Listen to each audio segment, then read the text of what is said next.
En Perspectiva, el clásico periodístico de Radio Mundo, también en Océano FM. De lunes a viernes, de 7 a 9:30, dos propuestas de calidad se unen. Conducen Emiliano Cotelo y Romina Andrioli. En Perspectiva, noticias, análisis y entrevista central. Escucha bien. Contacto con la región. En Argentina, este fin de semana se confirmó que el ministro de Economía, Sergio Massa, será el candidato único a la presidencia por el peronismo. La fórmula se completa con Agustín Rossi, jefe de gabinete del presidente Alberto Fernández. Toda una sorpresa. Fue anunciada en redes sociales en la tarde del viernes por la coalición oficialista Unión por la Patria, al filo mismo del plazo límite para presentar las fórmulas que competirán en las PASO, las elecciones primarias abiertas, simultáneas y obligatorias. Con esta resolución quedaron descartadas las postulaciones del embajador en Brasil, Daniel Scioli, y del ministro del Interior, Eduardo Guado de Pedro, que se habían lanzado apenas 24 horas antes, en la noche del jueves. Por responsabilidad institucional, política y social, nuestro espacio ha decidido conformar una lista de unidad, decía, entre comillas, en redes sociales, la notificación de la coalición justicialista. Recuerden, las PASO, las primarias, están previstas para el 13 de agosto y las elecciones presidenciales se celebrarán en primera vuelta el 22 de octubre. ¿Qué pasó? Vamos a conversar otra vez con nuestro corresponsal en Buenos Aires, Fernando Gutiérrez. Buen día, Fernando.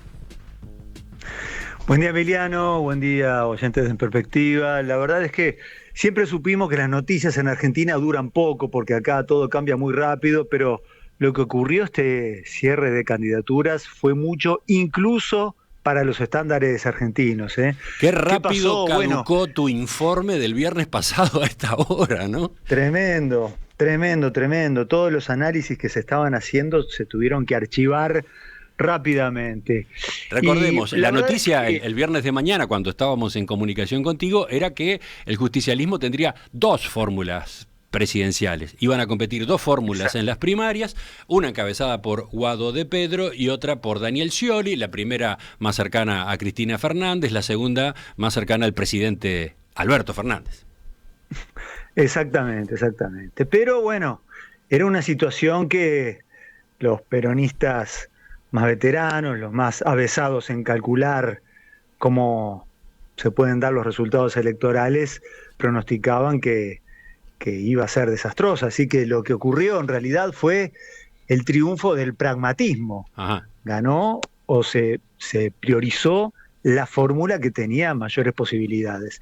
La verdad es que ya aquel jueves en que Guado de Pedro subió el video donde se postulaba la presidencia, se percibía algo extraño, porque lo habitual habría sido que después de esa publicación del video, toda la plana mayor del peronismo, empezando por Cristina Kirchner, que fue quien amadrinó, si se puede decir así, a Guado de Pedro, y siguiendo por los gobernadores provinciales, que tienen mucho peso dentro del peronismo, bueno, que todos salieran a saludar al candidato y que le dieran su apoyo público. Pero eso no fue así. Ya era raro que de Pedro no confirmara si su compañero de fórmula sería el ex gobernador tucumano Juan Mansur, que era muy resistido por la base militante kirchnerista. Y la verdad es que Guado no tuvo expresiones de apoyo. ¿Por qué? Porque en ese mismo momento había negociaciones frenéticas entre las facciones rivales del peronismo. Como Cristina Kirchner y el presidente Alberto Fernández no se hablan, hubo mediadores para esa negociación que fueron los gobernadores de Santiago del Estero y Catamarca.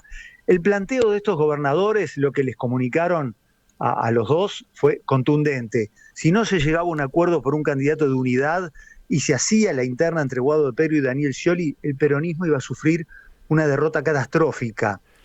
A Cristina le dejaron en claro que Guado apenas medía 5 puntos en algunas provincias del norte, que su nivel de desconocimiento era alto y que las PASO iba a dejar en definitiva en agosto a dos peronistas que no iban a llegar a los 2 dígitos de votos frente a candidatos de la oposición que iban a superar el 20 o 25%. Los Ahora, gobernadores... sí, Fernando, igual que la duda cúpula que me queda sindical, es cómo pudo pasarle esto a Cristina Fernández, ¿no? ¿Cómo pudo caer en esta situación de marcha y de contramarcha? bueno, hay todavía un debate sobre si le ocurrió en forma involuntaria o si en el fondo ella lo estuvo pergeñando, digamos, ¿no? Es un debate un poco imposible de concluir de manera certera. La realidad es que lo que siempre se dijo es que Cristina estaba ante una disyuntiva, ¿no? ¿Cuál era la disyuntiva? Era apoyar a Massa apostando a un candidato ganador, pero corriendo el riesgo de que su base militante no lo aceptara, o, por el contrario, reforzar el perfil identitario del kirchnerismo, ese perfil contestatario, confrontativo, con un candidato más parecido a ella, como por ejemplo el gobernador Axel Kicillof, que seguramente no iba a ganar en un escenario de balotaje, pero que despertaba el entusiasmo entre los militantes y lo reconciliaba con un kirchnerismo que antes había apoyado a Alberto Fernández.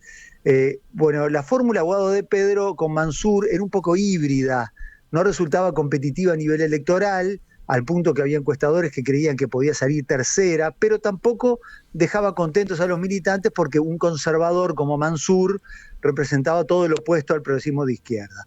Y de hecho, mirá si sería perdedora la fórmula, que el viernes en el mercado financiero volaron los bonos soberanos y las acciones de empresas argentinas porque el mercado interpretó que el peronismo iba a perder la elección y entonces se estaban anticipando la llegada de un nuevo gobierno con una agenda de reformas económicas. La realidad es que Cristina todavía no había dado su aprobación definitiva a la fórmula Guado-Mansur, que se terminó precipitando un poco. Algunos dicen que se precipitó porque los políticos tucumanos cercanos a Juan Mansur hicieron trascender a los medios que la fórmula de Guado-Mansur ya era oficial cuando todavía no se había terminado de negociar. La realidad es que había un problema con esa fórmula, y es que ningún gobernador provincial la quería apoyar, no por una cuestión ideológica, sino por puro pragmatismo político. Los gobernadores decían que muchas provincias tradicionalmente peronistas iban a caer en poder de la oposición. Así que no sabemos si Cristina dejó a propósito que se filtrara la fórmula Guado-Mansur para poder negociar con más fuerza, o si realmente fue algo en contra de su voluntad, pero bueno, todo ese lío fue el que precipitó la fórmula de Massa, que era, a diferencia de la de Guado de Pedro, la que sí se ve con chances reales de poder ganar o por lo menos pelearle a la oposición. Vamos ahora, si te parece, al perfil de Sergio Massa. ¿Por qué es el elegido? Bueno, Massa desde que Massa fue jefe de gabinete de Cristina, cuando Cristina era presidenta, era un político joven, ambicioso, que se rebeló contra Cristina hace 10 años, siendo intendente de Tigre, y formó su propia facción. Y él tiene una teoría, él la denomina la teoría de la ancha avenida del medio. En aquel momento en que se hablaba sobre el surgimiento de una grieta insalvable entre una Argentina afecta al populismo y otra más cercana al liberalismo, o si ustedes quieren una más de izquierda y otra más de derecha, Massa decía que esas eran expresiones de dos minorías intensas y ruidosas, pero que el grueso de la población no quería propuestas extremas, sino que quería un peronismo clásico. ¿Qué sería un peronismo clásico? Un gobierno que asegura una economía ordenada, sin confrontación con el sector privado, pero en el cual el gobierno tenga una fuerte dosis de intervencionismo para favorecer la distribución de renta y un alto nivel de consumo. Entonces, con esa idea, Massa cultivó estrechas relaciones con el empresariado, especialmente con el empresariado que depende del Estado, como los contratistas de la obra pública, como el sector de la energía, como la industria orientada al mercado interno que necesita protección. Se jacta Massa de tener una agenda de contactos con Estados Unidos, de tener un buen relacionamiento con la burocracia internacional como la del Fondo Monetario Internacional. Son todas cosas que a los ojos de un militante kirchnerista más bien restan, pero que son buenas como para poder captar al votante de centro. Entonces Massa lo que dice es que él con su perfil puede retener a ese 10% que en 2019 había votado la fórmula Alberto Fernández, Cristina Kirchner, pero que 2 años después, en las legislativas del 2021, votaron a la oposición. Claro, había algunos problemas con la candidatura de Massa, y es que él es ministro de Economía, y como se pueden imaginar, se hace difícil con los niveles de inflación de Argentina que un ministro pueda hacer campaña. Massa había prometido que para esta altura del año el IPC mensual se iba a ubicar más o menos en un 3%, y la inflación está por arriba del doble, lo cual lo transforma en blanco de críticas opositoras. Y Massa, además, tomó muchas medidas que para el ala más izquierdista del peronismo son difíciles de digerir, como por ejemplo que en 3 ocasiones le dio un régimen de dólar preferencial a los productores sojeros, que además hizo un canje de bonos para los bancos que tiene una especie de seguro de devaluación, y sobre todo que Massa está haciendo un recorte de gasto público donde el principal rubro de ajuste es el sistema jubilatorio. Esto es lo que lleva a los kirchneristas puros a afirmar que en realidad no va a haber una gran diferencia entre un gobierno de Massa y un gobierno, por ejemplo, de Horacio Rodríguez Larreta. Así que el mayor desafío de Cristina ahora va a ser el de contener a sus propios militantes, argumentar que hay que votar a Massa con el argumento de que él impidió un final caótico del gobierno en agosto del año pasado y que es preferible Massa a que gane la oposición macrista. De todas formas, Emiliano, te recuerdo que no va a haber una candidatura única en el peronismo. ¿Por qué? Porque está la candidatura, la segunda, que es la del líder piquetero Juan Grabois. Ah, está bien. Es una buena puntualización a propósito de la introducción que yo hacía. Porque Grabois es un duro crítico de Massa. Y la cúpula peronista, o mejor dicho, Cristina Kirchner, no vetó su candidatura. ¿Por qué? Justamente porque creen que le va a resultar funcional para retener los votos de los kirchneristas descontentos, lo que aquí se llama el kirchnerismo emocional, esos que de ninguna manera quieren votar a Massa porque lo ven demasiado de derecha. Y bueno, si no estuviera la candidatura de Juan Grabois, esos votos se terminarían fugando a los partidos de izquierda. Así que bueno, en una especie de ley de lemas clásica a la uruguaya, digamos, surge esa corriente izquierdista dentro del propio peronismo que va a tratar de retener a los kirchneristas descontentos. Para ir cerrando, Fernando, 2 palabras sobre cómo se perfila entonces la campaña de Massa. Bueno, Massa, por supuesto que ahora va a tener que depender de cómo siga la economía, y él ya dijo que no va a renunciar y va a seguir en su cargo de ministro por lo menos hasta las primarias de agosto. Así que eso implica que va a transformar la gestión de la economía en su propia campaña electoral. Y bueno, tiene una agenda intensa que empieza, por ejemplo, con la renegociación con el Fondo Monetario. Esta semana tiene que pagar 2.700 millones de dólares al fondo, y después, a principios de julio, otros 1.000 millones a los inversores privados en bonos. Argentina, por supuesto, no tiene los dólares para pagar y, por lo tanto, necesita que el FMI haga un nuevo desembolso, a pesar de que el país no cumplió las metas a las que se había comprometido en el plano fiscal y en el plano de acumulación de reservas.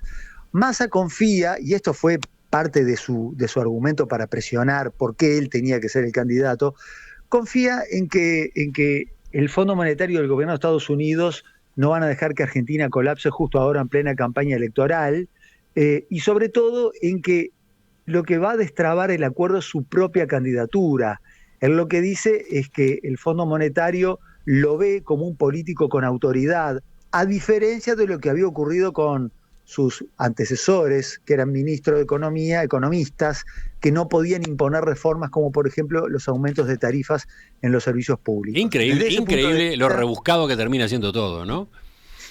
Claro, porque la situación financiera es tan frágil que el argumento de Massa hacia la interna es: si yo no soy el candidato, el Fondo Monetario ya no me va a ver a mí como un político en quien confiar, sino que me va a ver como un funcionario de un gobierno de salida que tiene chances seguras de perder las elecciones. Entonces, en una situación así, el Fondo Monetario probablemente prefiera congelar toda la negociación y acordar con el próximo gobierno. En cambio, ahora, con un Massa más empoderado, como se dice aquí, bueno, es más probable que el Fondo Monetario lo asista y de esa forma pueda atravesar toda la campaña electoral. Les recuerdo que 6 meses es mucho tiempo en Argentina, dada la fragilidad de la situación financiera, y necesita una asistencia monetaria del fondo. Así que, bueno, va a haber que estar atentos en todo caso a cómo reacciona el mercado. En principio, los analistas creen que el dólar se va a mantener estable como una respuesta a que los candidatos con más chances de ganar son todos más o menos lo que aquí se denomina promercado. La última pregunta, me queda un minuto. ¿Cuál será el futuro de Cristina y del kirchnerismo después de este episodio? Bueno, está esa gran duda sobre si esto que estamos asistiendo es el comienzo de un declive, de una especie de pérdida de hegemonía de Cristina Kirchner o no. Y lo que hay que decir es que Cristina en realidad es más pragmática de lo que parece, ¿no? Porque es la tercera vez que nomina a un candidato que no es de su propio espacio y que no termina de despertar la confianza de los militantes, porque ya lo había hecho en 2015 con Daniel Scioli y en 2019 con Alberto Fernández. Lo que hay que ver también es la negociación que cerró en la medianoche del sábado para entender cómo funcionan estas cosas. Como compensación por el hecho de que no hay kirchneristas en la fórmula, Cristina se aseguró los mejores lugares en las listas de diputados y senadores. ¿Qué implica esto? Que si Massa gana, va a tener que lidiar con un Congreso donde el presidente de la Cámara de Diputados va a ser Máximo Kirchner, el hijo de Cristina, y donde el líder del bloque de senadores va a ser Guado de Pedro. Y además, otro detalle muy importante, si el peronismo no gana, entonces le va a quedar a Cristina el consuelo de que seguramente va a ganar la mayor provincia del país, Buenos Aires, donde el gobernador Axel Kicillof lidera los sondeos para la reelección. Y en ese caso el kirchnerismo va a tener un lugar importante donde reorganizarse, mientras que Massa quedaría en una situación ya más desprotegida, ¿no? Fernando Gutiérrez, gracias por esta puesta a punto. Nos mantenemos en comunicación. Volvemos al contacto, ¿cuándo? El miércoles en principio. ¿Cómo no? Con mucho gusto.